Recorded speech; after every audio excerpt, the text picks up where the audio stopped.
Hello student, तो आज हम कंटिन्यू करने वाले हैं हमारा एसिड बेस थ्योरीज का टॉपिक। लास्ट हमने क्या पढ़ा था? अभी हमने पढ़ा अरेनियस थ्योरी। अरेनियस में हमने क्या देखा कि जो ग्रुप्स हमारे पास वाटर में सॉल्वेट होने के बाद H प्लस देते हैं वो क्या कहलाते हैं हमारे पास? Arrhenius acid. और जो वाटर में सॉल्वेट होने के बाद OH माइनस देते हैं वो क्या कहलाते थे हमारे पास? Arrhenius base. करेक्ट।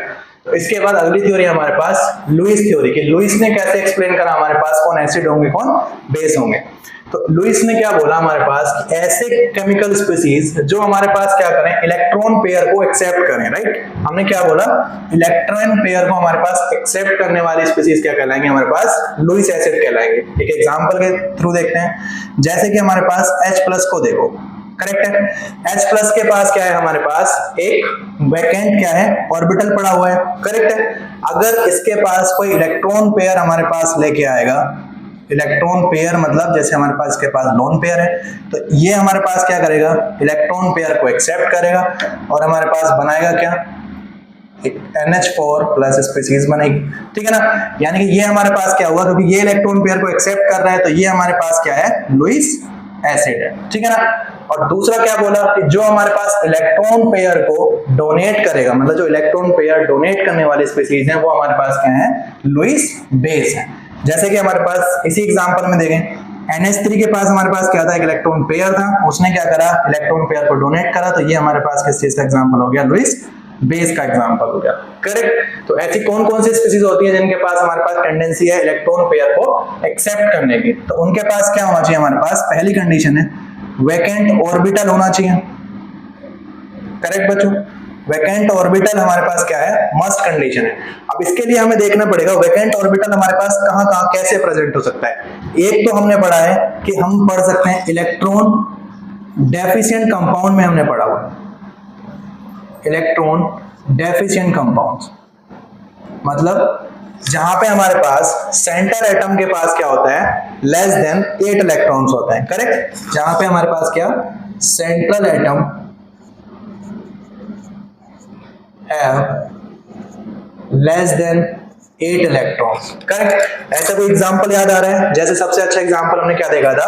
BH3 का देखा था। ठीक है ना। BH3 क्या था हमारे पास? एक वैकेंट ऑर्बिटल रखता है। और BH3 का स्ट्रक्चर को हम अगर देखें तो BH3 हमारे पास किस टाइप का होता है बच्चों?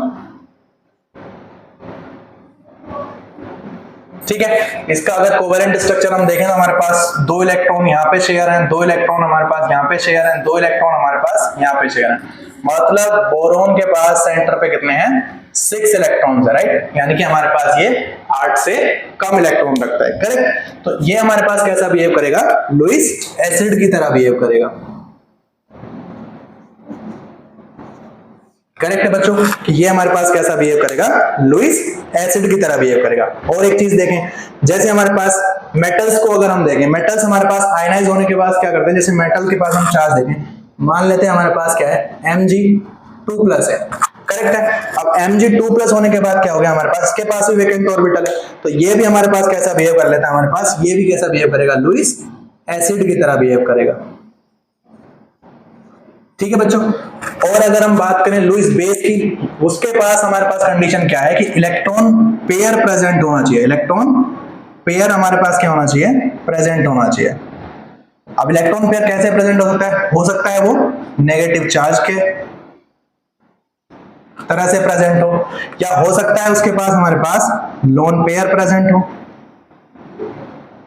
करेक्ट है। नेगेटिव चार्ज हो या हमारे पास लोन पेयर हो। जैसे हमारे पास क्या है? अगर हम किसी को चार्ज वाले को देखें, जैसे हमारे पास Cl- हो गया। करेक्ट है। जैसे हमारे पास क्या हो गया? I- हो गया। इनके पास क्या है? हमारे पास नेगेटिव चार्ज है। ये हमारे पास क्या है? डायरेक्टली हमारे पास क्या कर सकते हैं? इलेक्ट्रॉन पेयर को क्या कर सकते हैं? अपना डोनेट कर सकते हैं। तो ये कैसा बिहेव करेंगे? हमारे पास लुईस बेस की तरह बिहेव करेंगे। अब लोन पेयर वाला देखें, लोन पेयर का एग्जांपल, जैसे हमारे पास अभी एक एग्जांपल देखा हमने NH3 का। NH3 के पास अपना क्या है? लोन पेयर है, जो क्या कर सकता है? वो डोनेट कर सकता है। और एग्जांपल अगर हम देखें, देखो वाटर का एग्जांपल है। वाटर के पास हमारे पास पता है ऑक्सीजन के पास क्या है? 2 लोन पेयर है। ये भी हमारे पास क्या कर सकता है? डोनेट कर सकता है। तो ये भी हमारे पास क्या है? लुईस बेस है। और देखें अल्कोहल्स, ऑर्गेनिक कंपाउंड ROH होता है, यहाँ पे भी हमारे पास क्या है? लोन पेयर्स हैं। तो ये भी हमारे पास क्या कर सकते हैं, डोनेट कर सकते हैं। तो ये सभी स्पीसीज क्या है हमारे पास, लुईस बेस है। ठीक है बच्चों, तो अभी हमने क्या देखा कि लुईस एसिड और लुईस बेस हमारे पास किस टाइप की स्पीसीज है। तो जनरली हमें क्या लगता है, एसिड और बेस वही होंगे जिनके पास हमारे पास H+ हो या OH- हो। लुईस ने क्लियर करा कि जरूरी नहीं है हमारे पास एसिड बेस के लिए हमारे पास हमेशा H+ होना और OH- ही होना। करेक्ट बच्चों, जो स्पीसीज इलेक्ट्रॉन पेयर को एक्सेप्ट कर रही हैं वो हमारे पास एसिड की तरह बिहेव कर सकती हैं, लुईस एसिड की तरह, और जो इलेक्ट्रॉन पेयर को डोनेट कर रही हैं वो कैसा बिहेव कर सकती हैं, लुईस बेस की तरह बिहेव कर सकती है। तो बच्चों समझ में आया आप सभी को लुईस एसिड और लुईस बेस के बारे में। तो नेक्स्ट वीडियो में हम मिलेंगे अगली थ्योरी के साथ, ब्रोंस्टेड थ्योरी। Thank you.